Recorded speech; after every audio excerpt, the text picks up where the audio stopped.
Depuis que le Saint-Esprit m'éclaire sa parole, je constate que son langage et sa vision sont différents des nôtres. La sagesse de Dieu est mystérieuse et cachée.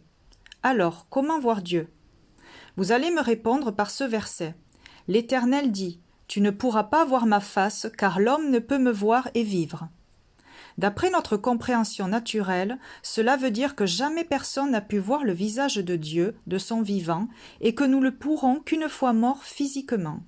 Donc personne ne sait à quoi il ressemble. Sauf que la première fois où Dieu s'est présenté à moi et à d'autres reprises, j'ai pu voir distinctement son visage sous différents aspects à chaque fois. Jésus apparaît clairement à d'autres personnes, dans des visions et même en apparition physique. Un frère me l'a témoigné et mon arrière-grand-mère a vu Jésus dans sa chambre lors d'une prière. La jeune fille Akiane Kramarik a fait une représentation du portrait de Jésus après l'avoir rencontré. Dans ces cas-là, Dieu ne prendra jamais la même forme, comme pour les 2 disciples sur le chemin d'Emmaüs et devant Marie-Madeleine qui ne l'a pas reconnu. Donc ce verset « Tu ne pourras pas voir ma face, car l'homme ne peut me voir et vivre » a une autre signification. Je ne comprenais pas cette incohérence et j'ai demandé au Saint-Esprit pourquoi. Alors il m'a éclairé avec un autre verset, Matthieu 5,8. « Heureux ceux qui ont le cœur pur, car ils verront Dieu. » Et là j'ai compris qu'il ne s'agissait pas de voir visuellement, mais intérieurement. Lorsque Moïse demande à l'Éternel « Fais-moi voir ta gloire », l'Éternel lui répond qu'il ne peut pas voir sa face, sinon il mourra. Parce qu'à ce moment-là, malgré que Moïse était l'homme le plus humble, son cœur n'était pas purifié, et seul un cœur pur peut voir Dieu. Dieu ne parle pas de mort physique, mais de mort spirituelle. C'est-à-dire que si nous voulons voir sa gloire, sa face, nous devons mourir à nous-mêmes, crucifier notre chair. Et une fois mort, sa gloire régnera en nous, à l'image aujourd'hui de la résurrection en Christ. Dans l'ancienne alliance, l'Esprit de Dieu reposait sur les prophètes, mais n'habitait pas en eux ou bien temporairement, donc ils n'étaient pas renouvelés et purifiés. Nous le constatons précédemment dans Exode 32, la colère de Moïse s'enflamma, il jeta les tables qu'il tenait et les brisa au pied de la montagne. Dans Nombre 20, Moïse frappe 2 fois le rocher au lieu de lui parler comme l'Éternel lui avait commandé.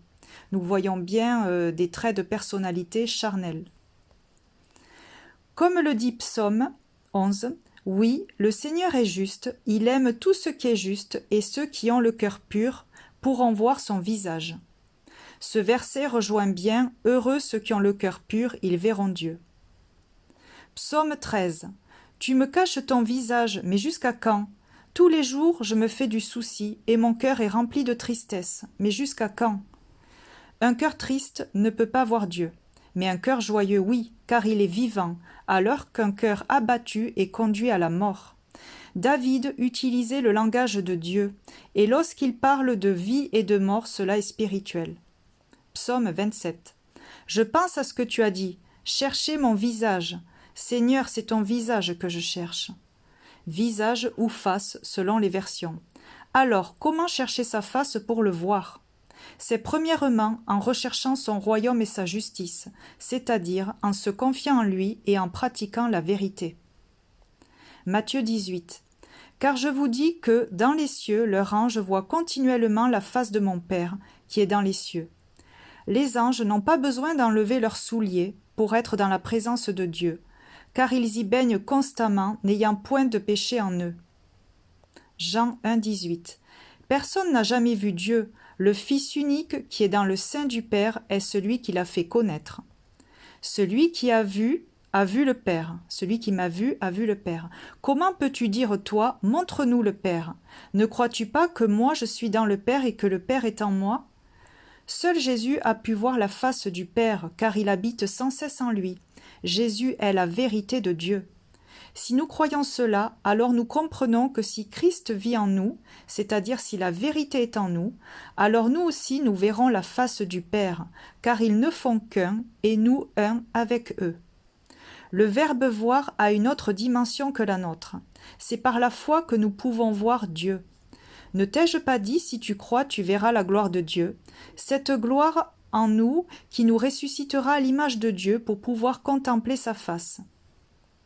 Alors mieux vaut crucifier notre chair et avoir part à la première résurrection, afin de voir sa gloire, plutôt que de se contenter de rester dans cette condition charnelle.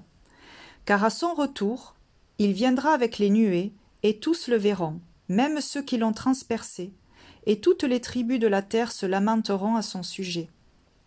À son retour, même les cœurs méchants qui l'ont blessé verront sa gloire agir. Et n'étant pas préparés à cela comme l'épouse, ils souffriront dans leur âme, car face à la vérité, elle ne pourra plus vivre dans ses mauvais penchants. Jésus nous demande de veiller à ce que la tentation ne dévie pas notre âme, et prier pour que la relation nous transforme, car rappelons-nous, seuls les cœurs purs peuvent le voir. Mais si nous voulons le voir visuellement, cela ne dépend pas de nous, mais que de sa grâce et de son bon vouloir.